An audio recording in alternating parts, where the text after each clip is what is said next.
Constipation, piles और liver diseases.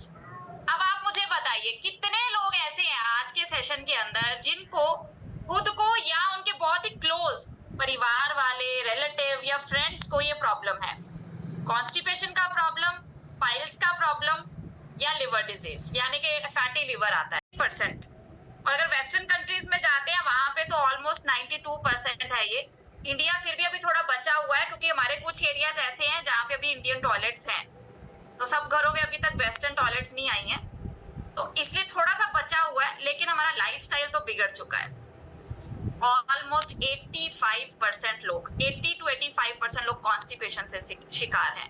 यानी कि मतलब कॉन्स्टिपेशन बेसिकली होता क्या है, ये होता है आपकी तीन चीजें होती हैं इसके अंदर। बेसिकली अगर आप प्रॉपरली सेटिस्फाइड स्टूल पास नहीं कर पा रहे तो उसको कॉन्स्टिपेशन बोलते हैं। पहला, बहुत सारे लोग ऐसे होते हैं जो सुबह एक बार जाते हैं, उसके बाद जाने के बाद भी उनको ऐसा लगता है कि साफ नहीं हुआ, राइट, तो उनको दोबारा जाना पड़ता है। फिर दूसरी कैटेगरी वो लोग होते हैं जिनको रोज होता है लेकिन हार्ड होता है, तो हार्ड स्टूल पास करते हैं, वो तो रोज रहा है लेकिन परेशानी, मतलब मैंने ऐसे पेशेंट देखे हैं जिनको सुबह परेशान करती है, हाय सुबह हो गई अब मुझे टॉयलेट में जाना पड़ेगा और टॉयलेट में जाऊंगा तो मेरे को पेन होगा, ठीक है, क्योंकि वो हार्ड स्टूल है, आसानी से होता नहीं है, पता नहीं कितना पानी पीते हैं, कितना कुछ करते हैं, फिर जाके वो स्टूल पास होता है, राइट। तीसरी कैटेगरी होती है जिनको कई दिन स्टूल पास नहीं होता। तो ये तीन कैटेगरीज के लोग ऑलमोस्ट 80-85% लोगों में आते हैं। अपने आप को देख लो आप कौन सी कैटेगरी में आते हो, राइट। और ये मानना ही बड़ी मुश्किल बात होती है कि मुझे भी कॉन्स्टिपेशन है, ये भी बड़ी कैटेगरी है कि नहीं मेरा तो एकदम पेट साफ है। आज के सेशन को खत्म होते होते आपको बता दूंगी कि आप किस कैटेगरी में आते हो, राइट। तो होना क्या है, इन तीनों में से कुछ भी प्रॉब्लम है, कुछ भी, यानी कि आपको डेली पास नहीं हो रहा है लेकिन हार्ड हो रहा है, नॉर्मल हो रहा है लेकिन इनसफिशिएंट हो रहा है, राइट, तो आपको 2-3 बार जाना पड़ रहा है, या अगर जाते एक बार हो लेकिन फिर भी ऐसा लगता है कि मजा नहीं आया। इन तीनों कैटेगरीज का मेन मुद्दा कहाँ है, हमारे दो चीजों के ऊपर डिपेंड करता है, वो है, एक है हमारा डाइट और दूसरा है हमारा लाइफस्टाइल। अगर हमारा डाइट अच्छा नहीं है और हमारा लाइफस्टाइल अच्छा नहीं है तो इसमें से निजात पाना वो भी परमानेंटली बहुत डिफिकल्ट हो जाएगा। अगर आपको कोई ये बोले ना कि जादू की पुड़ी है तो वो गलत होगा। और यहाँ पे हम लोग क्या करते हैं, हम जनरली ये गलती करते हैं। देखिए मेरा काम करने का तरीका अलग है, अभी राणा सर ने बताया 2.5 साल अप्रॉक्स हो गए मुझे यहाँ पे काम करते हुए, लेकिन मेरा तरीका यहाँ अलग है। अलग क्यों है, प्रोडक्ट्स तो हैप्पी हेल्थ इंडिया के ही हैं, लेकिन उनको बताने का, उनमें से रिजल्ट निकालने का तरीका अलग है। अगर आप मेरे तरीके से चलने लग गए, मैं ये नहीं कहूंगी कि आपके पास ऑलरेडी रिजल्ट नहीं है, सबके पास है, लेकिन अगर मेरे तरीके से चलने लग गए तो ये 100% तय है कि आपको रिजल्ट परमानेंट वाले मिलने शुरू हो जाएंगे। और जिस कस्टमर को आपने दिया ना प्रोडक्ट, वो आपका फैन हो जाएगा, क्योंकि हम सिर्फ यहाँ पे सेलिंग नहीं करते, हम यहाँ पे सामने वाले के दिल जीतते हैं, सामने वाले को अपना बनाते हैं, इसको बोला जाता है डायरेक्ट सेलिंग। लेकिन बहुत सारे लोगों के लिए डायरेक्ट सेलिंग के मानने कुछ और है, बस इतना प्रोडक्ट सेल कर लो और ये हो जाएगा। मुझे ऐसा लगता है कि लोगों के दिल में जगह बनाना का मतलब डायरेक्ट सेलिंग होता है। तो यहाँ पे आपको क्या करना है, जब भी आपको कोई पेशेंट मिलता है जिसको कॉन्स्टिपेशन का प्रॉब्लम है, उसको क्या गाइड करना है, उसको सबसे पहले ये बताना है कि जब तक आप अपने डाइट को, अपने लाइफस्टाइल को ठीक नहीं करोगे, मेरे बताए हुए प्रोडक्ट भी आपके ऊपर काम नहीं करेंगे। आप उसको बताइए डाइट रिच इन फाइबर लेनी है, आप उसको बताइए लाइफस्टाइल में आपका वॉकिंग जरूर होना चाहिए, एक्सरसाइजेस जरूर होना चाहिए, पानी जरूर होना चाहिए। और मैं तो हमेशा कहती हूँ, ये मतलब मेरे लिए तो ये बहुत पर्टिकुलर है, आप ये करने वाले हो कि नहीं आपके ऊपर डिपेंड करता है। पानी कौन सा चाहिए, चार्ज पानी चाहिए, बायोमैग्नेटिक वाटर एनर्जी पैड से चार्ज किया हुआ पानी चाहिए। अगर ये कंडीशंस आप दो बता देते हो उसको, तो 100% है कि उसको आप जो भी सप्लीमेंट आज मेरे बताने वाले को देने वाले हो, 100% आपको रिजल्ट आने ही वाले हैं, ठीक है। तो कॉन्स्टिपेशन में सबसे इंपॉर्टेंट क्या है, प्रोडक्ट देने से पहले उसको बता देना है, क्योंकि होगा क्या, आपने उसको जो भी सजेस्ट बनता है दे दिया, फिर सामने वाला आके बोलेगा मुझे उतना फायदा तो हुआ नहीं। अब आपने सबसे पहले क्या बताया कि तेरे को क्या करना है, अगर आप प्रोसेस्ड फूड खा रहे हो तो छोड़ना है या उसको कम करना है। बहुत सारे लोग हैं जो फील्ड में रह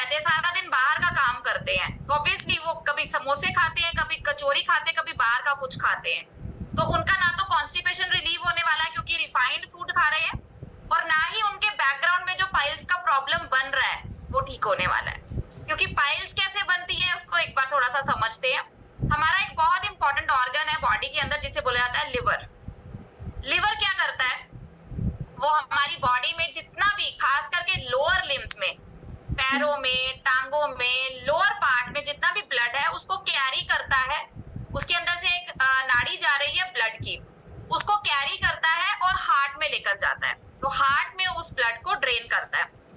अब हो क्या रहा है, हम जो भी खाना खाते हैं, आप इस बात के साथ मेरे साथ अग्री करेंगे, हम जो भी खाना खाते हैं वो पेस्टिसाइड्स, केमिकल्स वाला ही मिक्स खाना खाते हैं। तो बहुत कम चांसेस है कि किसी को एकदम प्योर वाला खाना मिले। तो जितने भी लोग हैप्पी हेल्थ इंडिया में हैं ऑलरेडी इसकी इंपॉर्टेंस जानते हैं, और जितने लोग एग्रीकल्चर बैकग्राउंड के हैं वो ऑलरेडी हमारे जो ऑर्गेनिक प्रोडक्ट्स हैं उसका इस्तेमाल कर रहे हैं। क्योंकि ऑर्गेनिक खेती नहीं करेंगे तो लिवर के ऊपर हमेशा बर्डन बना रहेगा। कितने लोग ऐसे महसूस करते हैं कि उनका हमेशा ग्रेड 1 ग्रेड 2 फैटी लिवर आता ही है, कभी भी टेस्ट कराओ अल्ट्रासाउंड में प्रॉब्लम आएगा, या ग्रेड 1 ग्रेड 2 फैटी लिवर यानी कि आपको एलएफटी में कुछ ना कुछ प्रॉब्लम आएगा। उसके पीछे कारण क्या है, हम जो भी खाना खा रहे हैं वो जाना कहाँ है, डाइजेशन के थ्रू, बाद में जाना कहाँ है, लिवर के थ्रू जाना है। अल्टीमेटली वो क्या करता है, लिवर की स्वेलिंग कर देता है, और जैसे ही लिवर की स्वेलिंग होगी आपका एक ऑर्गन वहां से एक वेसल जा रहा है, वेसल यानी कि एक नाड़ी जा रही है जिसमें ब्लड जा रहा है। अभी मैंने क्या बताया, लोअर लिम्ब से जितना भी ब्लड जाएगा वो लिवर के थ्रू पास होता है। तो जब उस नाड़ी में से निकलता है तो हुआ क्या है, आपका लिवर स्वेल्ड अप है, grade 1 grade 2 grade 3 grade 4 fatty liver है। तो उससे क्या है, वो सेल्स ने उस नाड़ी को दबा दिया, कंप्रेस कर दिया। अब जब नाड़ी कंप्रेस हो जाएगी तो क्या करेगी, इसको हम ऐसे देख सकते हैं, जैसे मान लो आपने एक नलके के ऊपर, एक टैप के ऊपर पाइपलाइन लगाई और पाइप के ऊपर पैर आ गया या कोई भारी चीज आपने रख दी, तो क्या होगा, प्रेशर जाएगा इधर की तरफ या उधर की तरफ। तो ज्यादातर कहाँ जाएगा, जहां से ब्लड आ रहा था उधर की तरफ प्रेशर जाएगा और वो टैप से पाइप उतर जाता है। नॉर्मल हमारी बॉडी के साथ भी ऐसा ही होता है। अब ब्लड जाना था हार्ट में ताकि हार्ट से साफ होके वो हमारी बॉडी में आ जाए। आपका लिवर स्वेल अप है और लिवर स्वेलिंग की वजह से बैक प्रेशर मारता है, किधर जाएगा। कभी ऐसा सुना है कि टांगों में से ब्लड निकल गया, पैरों में से ब्लड निकल गया, कहां से निकलेगा, पाइल्स की रूप में वो ब्लड निकलेगा। क्योंकि हमारा जो एनल एरिया है जहां से आप स्टूल पास करते हो, कॉन्स्टिपेशन जहां पे आपको फील हो रहा है, जहां से स्टूल पास हो रहा है वहां पे भी बहुत सारी खून की नाड़ियां हैं, वेसल्स हैं, और वो नाड़ियां प्रेशर बियर नहीं जब कर पाती तो फट जाती हैं और ब्लीडिंग हो जाती है। तो जब ब्लीडिंग पाइल्स होती है तो बेसिकली वो क्या है, वो आपकी वो खून की नाड़ी है जिसने प्रेशर बियर नहीं किया। प्रेशर क्यों आया, आपका लिवर स्वेल अप हो गया था। लिवर फूलने की वजह से जिस वेसल में ब्लड जा रहा था, बैक प्रेशर मारा उसने और वो ब्लड कहाँ जाएगा, बाहर, वो नाड़ी फट जाएगी। अब बहुत सारे लोगों के साथ ऐसा होता है कि उनको ब्लीडिंग कभी जिंदगी में नहीं हुई, लेकिन सूखी पाइल्स होती है, ब्लाइंड पाइल्स जिसे बोलते हैं, कि ब्लीडिंग नहीं होती, पेन होता है, मस्सा होता है, बाहर को निकला हुआ है कुछ। वो बेसिकली बाहर को क्या निकला हुआ है, वो वही वेसल है, वो वही खून की नाड़ी है, इंतजार कर रही है कि किसी दिन इसको जमके वाला कॉन्स्टिपेशन हो या किसी दिन ये और ज्यादा कमजोर हो जाए और फिर वो फट जाएगी। ठीक है, बहुत सारे लोगों के साथ ब्लाइंड पाइल्स का प्रॉब्लम आता है। अब इसको थोड़ा सा समझते हैं ये है क्या। बहुत सारे लोग यहाँ पे ऐसे होंगे जिन्होंने अपनी जिंदगी के अंदर कभी ना कभी पाइल्स का ऑपरेशन कराया होगा। उनको ऐसा किसी ने बोला होगा कि इसका ऑपरेट करा लो, ये ठीक हो जाएगा। तो इंडिया में तो वैसे ही सबको बड़ा आसान लगता है कि कुछ नहीं हो रहा तो चलो जाके ऑपरेशन ही कराए आते हैं, ठीक है ना। मतलब अपनी बॉडी को तो हम कुछ समझते ही नहीं। अब होना क्या है, इसको ऐसे समझिए, हमारी आंतड़ियां और उसके ऊपर बहुत सारी वेसल सप्लाई, ब्लड की सप्लाई आ रही है। अब आप क्या करने गए, ऑपरेशन कराने गए, उसने क्या किया, ब्लड की नाड़ी इस तरह से जा रही है, उसमें से यहाँ से फूल की नाड़ी थोड़ी सी बाहर आ गई, ये उसको कट कर देंगे, वहां पे एक धागा लगा के उसको कट कर देंगे, उतना सा पोर्शन निकाल दिया जो बाहर आ गया था, बाकी की नाड़ी को जोड़ दिया। अब मुझे एक बात बताइए, अगर आपने लिवर का प्रेशर ठीक नहीं किया, वो जो बैक प्रेशर आ रहा है, क्या वो नाड़ी फिर से फूल के बाहर नहीं आएगी। और इसलिए बोलते हैं कि ऑपरेशन कराया था और फिर दोबारा प्रॉब्लम आ गई। ये उसके पीछे सबसे मेजर प्रॉब्लम क्या है, क्या करना है हमें इस केस में। आपको रूट कॉज ठीक करना है। अगर आप इस रूट कॉज को नहीं ठीक कर पाओगे तो पेशेंट क्या बोलता है, बहुत सारे लोगों के साथ ऐसा महसूस होता होगा कि हमने अपना सप्लीमेंट दिया, हमें तो ऐसा बोला जाता है कि इसके तो बहुत अच्छे रिजल्ट है, फिर रिजल्ट क्यों नहीं आया? उसके पीछे कारण ये, जब तक आप रूट कॉज को नहीं समझोगे तो प्रॉब्लम सॉल्व नहीं होने वाली। तो यहाँ पे हमें क्या समझना है, कॉन्स्टिपेशन ने क्या किया, हार्ड स्टूल आएगा तो ऑलरेडी जो वो बाहर को आ गई है नाड़ी, उसको बार बार छेड़ती है, छेड़ने की वजह से वो फिर से ब्लीडिंग हो जाती है, छेड़ने की वजह से वो फिर से स्वेलिंग हो जाती है, छेड़ने की वजह से वो स्वेलिंग की वजह से वहां पे इचिंग, पेन का प्रॉब्लम आता है। तो हमें बैकग्राउंड में सबसे पहले क्या करना है, अच्छा कितने लोग ऐसा सोचते हैं कि उनको पाइल्स की प्रॉब्लम के लिए क्या ट्रीटमेंट देना चाहिए? तो हैप्पीएस इंडिया में तो इतना मार्वलस प्रोडक्ट्स हैं पाइल्स की प्रॉब्लम के लिए और मल्टीपल रिजल्ट्स होंगे लोगों के पास, तो उन्होंने पता नहीं कितने केसेस ठीक किए होंगे, तो उनको ऑलरेडी पता है क्या क्या प्रोडक्ट देना है। लेकिन आज मैं आपको एक बात बताना चाहती हूँ, आपने किसी को भी कोई भी प्रोडक्ट दिया है ना, लेकिन अगर उसके रूट कॉज को ठीक नहीं किया तो आपको थोड़ा सा स्ट्रगल करना पड़ सकता है उसको जवाब देने में। आज जो बताया जाएगा उसको एकदम फॉलो कर लो कि करना क्या है, प्रोटोकॉल क्या रहेगा। तो मैं आपके साथ एक बार शेयर करती हूँ प्रोटोकॉल क्या रहेगा पाइल्स का, कॉन्स्टिपेशन का और लिवर डिजीज का ठीक करने का। अगर इसको फॉलो कर लिया आपको 100% रिजल्ट आने ही वाले हैं, हो ही नहीं सकता कि आपको रिजल्ट ना आए। सबसे पहले natural treatment of piles, constipation and liver diseases में सबसे पहला जो प्रोडक्ट है जिसके बारे में अभी हम बात करने वाले हैं वो है पाइलसेट कैप्सूल। आपको जो मार्वलस रिजल्ट चाहिए ना, मार्वलस वाले रिजल्ट चाहिए अगर आपको पाइल्स की प्रॉब्लम में, तो हमारे पास दो रेंजेस आती है, एक पाइलसेट कैप्सूल आता है और एक पाइल स्टॉप कैप्सूल आता है। दोनों के रिजल्ट सिमिलर है, दोनों के रिजल्ट सेम है, ऑलमोस्ट इंग्रेडिएंट सेम है, देने का तरीका अलग है, यूज करने का तरीका अलग है। एक बार समझते हैं ये है क्या बेसिकली। पाइलसेट कैप्सूल में दो डब्बियां आती हैं आपके पास। बहुत सारे लोगों की क्वेरी आती है कि मैम ये लेना कैसे है, मैं आपको क्लियर कर देती हूँ, इसको नोट डाउन कर लो कि कैसे देना है। सिंपल कहानी है, दो डब्बियां, एक छोटी एक बड़ी है। जो छोटी डब्बी है उसमें 10 कैप्सूल है, जो बड़ी डब्बी है उसमें 30 कैप्सूल है। जो छोटी वाली है वो मेनली वो कॉन्स्टिपेशन के लिए है, उसमें वो हर्ब्स डाली हुई हैं जो कॉन्स्टिपेशन को रिलीव करती हैं। और जो बड़ी वाली है उसमें पेन के लिए आराम, स्वेलिंग के लिए आराम और इचिंग के लिए आराम, उसके लिए मेडिसिन डाली हुई है। अब एक बात समझिएगा, बहुत सारे लोग होते हैं जो सोचते हैं कि सामने वाले के ज्यादा पैसे ना लगे तो मिनिमम टू मिनिमम प्रोडक्ट देते हैं। आज मैं आपका वो माइंडसेट क्लियर करने आई हूँ। आपको ये नहीं करना, सामने वाले के ना 1000 की बजाय 4000 लग जाए, लगा दो। एक बार उसका 4000 रुपया प्रोडक्ट दे के उसको रिजल्ट दे दो। ये मत सोचो कि सस्ता वाला दे देते हैं, मतलब इसमें ये वाला दे देते हैं, ये छोड़ देते हैं, ये मत करना। जो आज बताया जा रहा है उसको एज इट इज इम्प्लीमेंट कर लेना। अगर एज इट इज दे दोगे तो सामने वाले को रिजल्ट आ जाएगा, वो आपको कभी ये नहीं सुनाएगा कि तूने 4000 रुपए मेरे से ले लिए, क्योंकि उसको रिजल्ट है। अदरवाइज वो 1000 रुपए आपने मुश्किल से जो निकलवाए ना, वो सारी उम्र आपको बोलता रहेगा कि वो 1000 रुपए तूने मेरे बर्बाद करा दिए। तो इस बात को हमेशा अपने माइंड में रखिए। आज जो बताया जाएगा प्रोटोकॉल वो फॉलो करना है। पाइलसेट कैप्सूल छोटा वाला जो डिब्बी है उसमें 10 है, उसको रोज रात को सोने से पहले एक टेबलेट आपको लेना है गर्म पानी के साथ। और जो बड़ी वाली डब्बी है ये आप देख पाएंगे, बड़ी वाली में से 2 सुबह 1 रात को, 2 सुबह 1 रात को। और हमेशा याद रखना है, ये तो रूल है, जितनी भी टेबलेट्स हैं, जितने भी कैप्सूल्स हैं वो रोटी के साथ होते हैं। जितने भी पीने वाली इसमें जूसेस एंड सिरप्स हैं वो आप खाली पेट भी ले सकते हैं। तो ये रूल होता है, इसमें आपको पूछने की जरूरत नहीं है कि ये खाने के बाद लेना है या नहीं लेना है, इसको खाने के बाद ही लेना है। साथ में बहुत सारे लोग हैं जो इग्नोर कर देते हैं ये पाइल केयर जेल को, ये बहुत कंपलसरी है। अब होना क्या है, आपको पता चला कि जैसे ही उसको कॉन्स्टिपेशन का प्रॉब्लम होता है उसको पाइल्स का प्रॉब्लम हो जाता है, हार्ट स्टूल आ रहा है, या कईयों को नॉर्मल भी आता है ना, क्योंकि वहां पे जख्म बन गया है, तो वहां पे क्या होगा, उसको पेन होगा ही। और बहुत सारे लोग इसलिए नहीं जाते, उनको 40 का प्रेशर आ रहा है, वो इसलिए नहीं जाते क्योंकि उनको पता है जैसे ही जाएंगे तो दर्द होगा। उसके लिए आपने क्या करना है, इंस्टेंट रिलीफ के लिए ये पाइल केयर जेल देनी है। 40 जाने से पहले इसके अंदर एप्लीकेटर आता है, उसको अप्लाई करना है, उसके बाद क्लीन करने के बाद फिर से अप्लाई करना है, तो 2 बार लगाना होता है इसको। और ट्रीटमेंट के लिए आपका ये पाइलसेट कैप्सूल और रात के लिए कॉन्स्टिपेशन वाला जो 10 जिसके अंदर टेबलेट है वो चलेगा। ये आपका सिंगल थिंग नहीं है, इसके अंदर आपको, मैंने क्या बोला, रूट कॉज को जब तक ठीक नहीं करोगे तो आराम नहीं आएगा। हाँ, साथ में आप उनको पेन ऑफ दे सकते हो, जिनको लगे कि बहुत ज्यादा पेन है, वो बोलेगा कि मेरे को पेन किलर तो नहीं लेना पड़ेगा, या वो ऑलरेडी कहीं ना कहीं से पेन किलर ले रहे हैं, तो उनके लिए आप जरूर ये काम कर सकते हो कि उनको साथ में ना पेन ऑफ दे दो।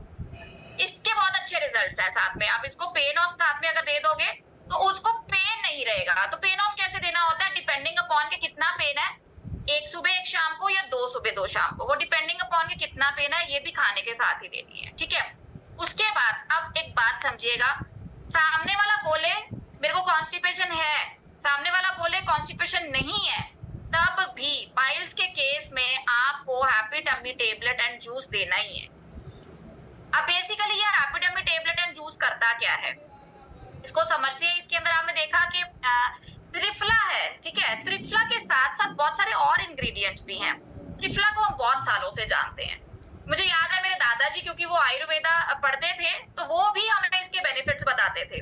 तो त्रिफला को हम बहुत साल पुराना जानते हैं, बहुत सारे लोग ऑलरेडी खाते हैं, अलग अलग तरीके के त्रिफला मिलते हैं मार्केट के अंदर, लेकिन वो सब कुछ पाउडर की फॉर्म में, वो सब कुछ टेबलेट की फॉर्म में लेने की बजाय, अगर आप डिसाइड करते हो कि मेरे को अपनी हेल्थ को बढ़िया करना है, मेरे को अपनी हेल्थ को इंप्रूव करना है, फिर आपके लिए अगर कोई बेस्ट कॉम्बिनेशन है, वो है happy tummy tablet and syrup.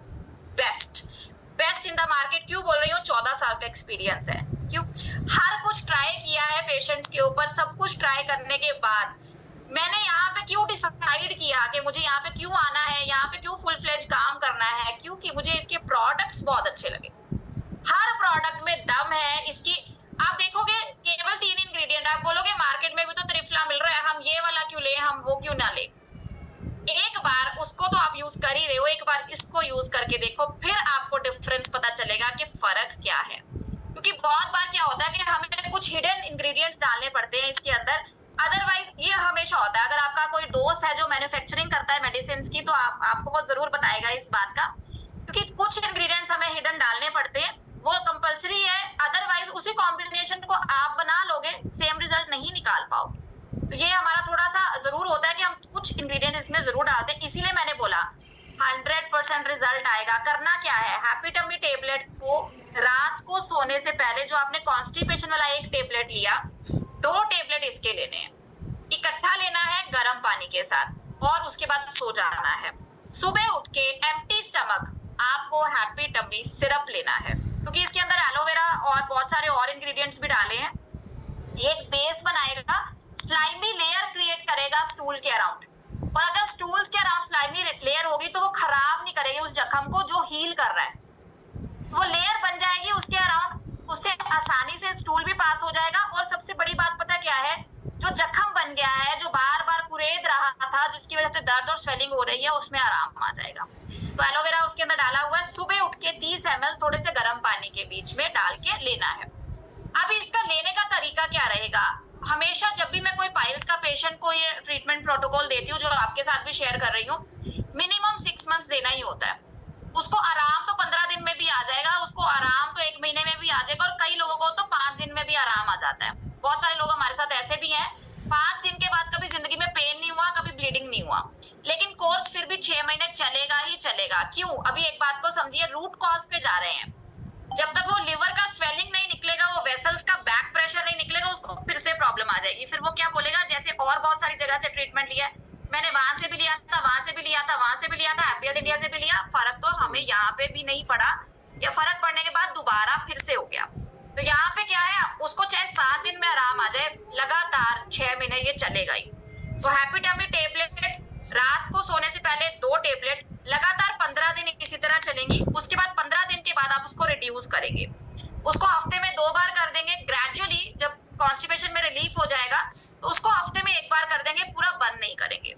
Happy tummy syrup वो डेली चलेगा 30 ml, लगातार 4-5 महीने लगातार। उसको कॉन्स्टिपेशन नहीं है, बिल्कुल सही हो गया है, लेकिन इसने क्या करना है, पूरे सिस्टम को क्लीन करना है। ये सिर्फ पेट को साफ करने में काम नहीं करेगा, वो जो बैक प्रेशर लग रहा था ना, लिवर के अंदर स्वेलिंग थी, कि केमिकल जा रहा था हमारी बॉडी के अंदर, उस सबको भी क्लीन करता है। तो मिनिमम 6 महीने तो ये चलेगा ही चलेगा। उसके बाद आपने उसको करंट एक्यूट प्रॉब्लम के लिए पाइलसेट कैप्सूल, और आपने उसको दिया पाइल केयर जेल, साथ में दर्द हो रहा था तो पेन ऑफ दे दिया, ठीक है। लेकिन मेंटेन करने के लिए आपको उसको दोबारा प्रॉब्लम ना आए, happy tummy tablet and syrup. उसके बाद बहुत इंपॉर्टेंट, ये मिस आउट कर जाते हैं खास करके जिनको पाइल्स का प्रॉब्लम है कि इसका क्या रेलेवेंस है, अभी समझिए। फॉक्सिलिव कैप्सूल, फॉक्सिलिव सिरप इतना इंपॉर्टेंट है ये पाइल्स के पेशेंट के लिए, कॉन्स्टिपेशन के पेशेंट्स के लिए, लिवर के वाले तो है ही है, ग्रेड 1 ग्रेड 2 ग्रेड 3 वाले तो मतलब मैं कहूंगी इससे बेस्ट कॉम्बिनेशन मुझे मार्केट में मिला ही नहीं है लिवर को हील करने के लिए। बहुत कुछ मिल रहा है मार्केट के अंदर, अलग अलग ब्रांड्स का मिल रहा है, पतंजलि आ गया, डाबर आ गया, पता नहीं कितने कितने ब्रांड्स हैं। लोग खुद जाते हैं केमिस्ट की दुकान पे, उसको बोलते हैं भाई एक लिवर टॉनिक दे दे, और सबसे कॉमनेस्ट जो होता है वो है लिव 52। तो वो कहते हैं, उनको ना समझ आ जाता है कि मेरी डाइजेशन वीक है तो मुझे क्या करना है, लिवर के लिए कुछ लेना है। तो वो मार्केट जाते हैं, केमिस्ट पे जाते हैं, जाके बोलते हैं कि ये मुझे दे दो, वो लेकर आ जाते हैं। पर मैं आपको बता दूं, कभी बैठ के कंपेयर करना कॉम्पोजिशन क्या है। फॉक्सिलिव की जो कॉम्पोजिशन है वो इतनी डिफरेंट और इतनी पावरफुल है, और सिर्फ कॉम्पोजिशन ही नहीं, अगर आप प्राइसिंग की बात करते हैं ऑलमोस्ट उससे 40% कम प्राइस है।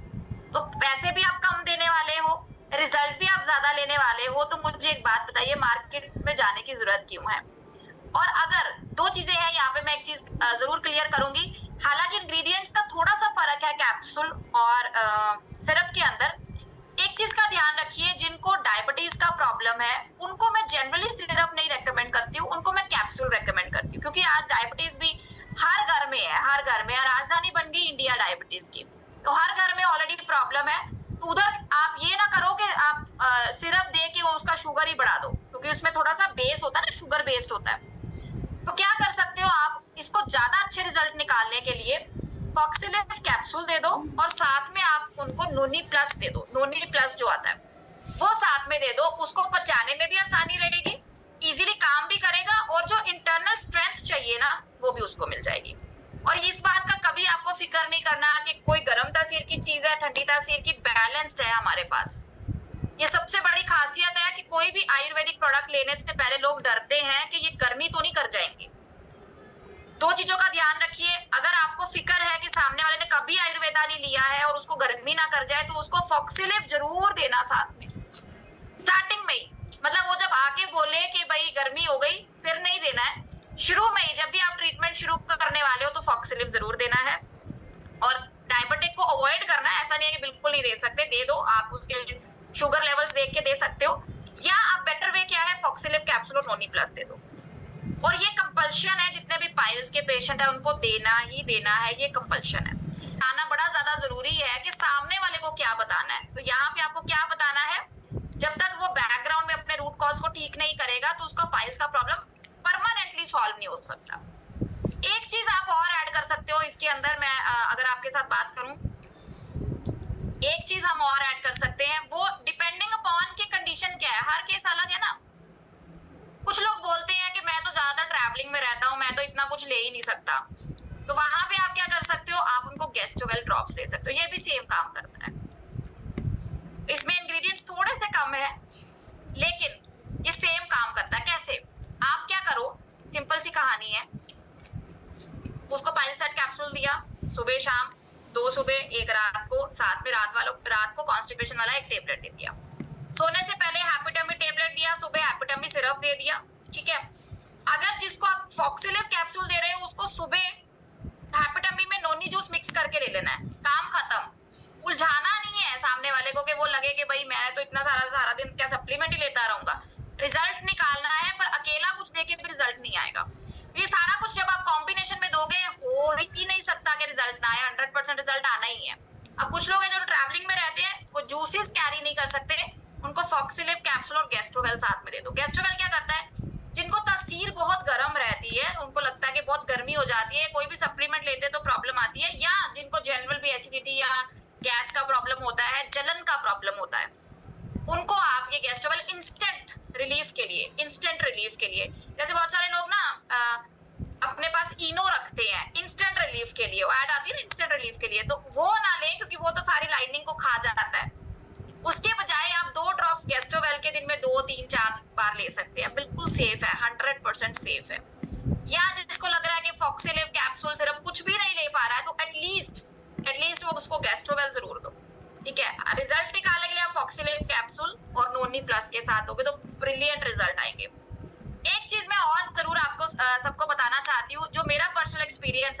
चॉइस आपकी है।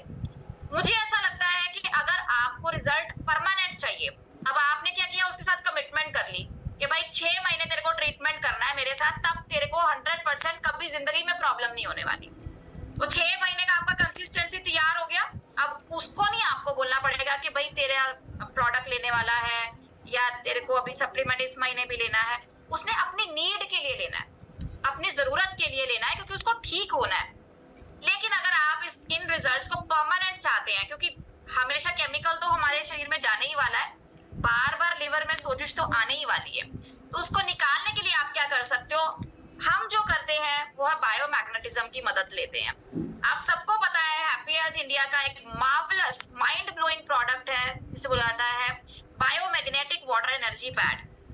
सुपर्ब रिजल्ट है उसके, अगर कोई परमानेंट ठीक होना चाहता है। और परमानेंट ठीक कौन नहीं होना चाहता, तो उसको जरूर बताएं। अगर आप परमानेंट ठीक होना चाहते हो तो आपको चार्ज पानी पीने की जरूरत है। आपको क्या करना है, अपने लाइफस्टाइल के अंदर क्या बदलाव करना है, आपको चार्ज पानी पीने की जरूरत है। ये क्या बता रही हूँ, लाइफस्टाइल में बदलाव करना है, किसी बीमारी को ठीक करने के लिए नहीं, लाइफस्टाइल को बेटर करने के लिए चार्ज पानी पीना है। और साथ में उसकी एक छोटी बेल्ट आती है कॉम्बो में, उसको डेली रात को 8 घंटे बांध कर सोना है। किसी भी तरह की बॉडी के अंदर स्वेलिंग होगी ना, वो सिर्फ पाइल्स की ही नहीं, किसी भी तरह की स्वेलिंग होगी वो रिलीव हो जाएगी। क्योंकि मेजर प्रॉब्लम लोगों के अंदर क्या आती है, ब्लाइंड पाइल्स में उनको समझ नहीं आता कि मेरे को तो ब्लीडिंग भी नहीं है, तो मैं ये पाइल्स वाली दवाई क्यों खाऊं, ये मेरी ठीक कैसे होगी। और मैंने न जाने कितने लोग, खास करके प्रेगनेंसी के बाद बहुत सारी लेडीज को ये प्रॉब्लम आ जाती है, न जाने कितने लोग बायोमैग्नेटिज्म की हेल्प से और ये सप्लीमेंट साथ में देके ठीक किए हैं। और करना क्या है, पहले प्रिपेयर करना है, उसको डराना है नहीं है, प्रिपेयर करना है।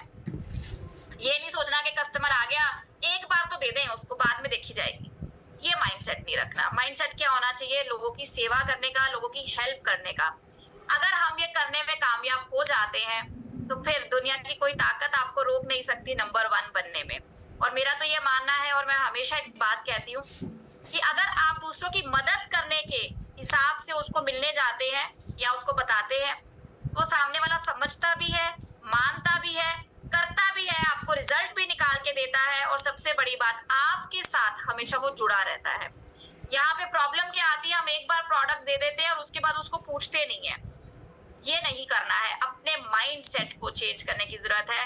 हम यहाँ पे ऐसे प्रोडक्ट सेलर्स नहीं है, वो तो सेल्समैन होते हैं जो घर घर जाके बेचते हैं, प्रोडक्ट सेलर नहीं है। हम नेटवर्कर हैं, हम डायरेक्ट सेलर्स हैं, हम लोगों के साथ रिलेशनशिप बिल्ड करने का बिजनेस कर रहे हैं, हम सेलिंग का बिजनेस नहीं कर रहे हैं। तो रिलेशनशिप बिल्ड कैसे होगा, जब सामने वाले को रिजल्ट देंगे। तो मैं तो इतना ही कहना चाहूंगी, अगर आप परमानेंटली लोगों को अपने साथ जोड़ के रखना चाहते हो, बिना बोले कंसिस्टेंसी करवाना चाहते हो, तो सिंपल सी कहानी है, उसको रिजल्ट दे दो। और रिजल्ट को फास्टन अप करने के लिए बायोमैग्नेटिज्म हेल्प करती है। और जैसे कि आप सबको पता है, अभी मैंने स्टार्टिंग में भी बताया, हम लोग जिस मिशन के ऊपर काम कर रहे हैं, 1 करोड़ लोगों को हेल्दी करना है। और वो मुझे पता है कि अकेला कोई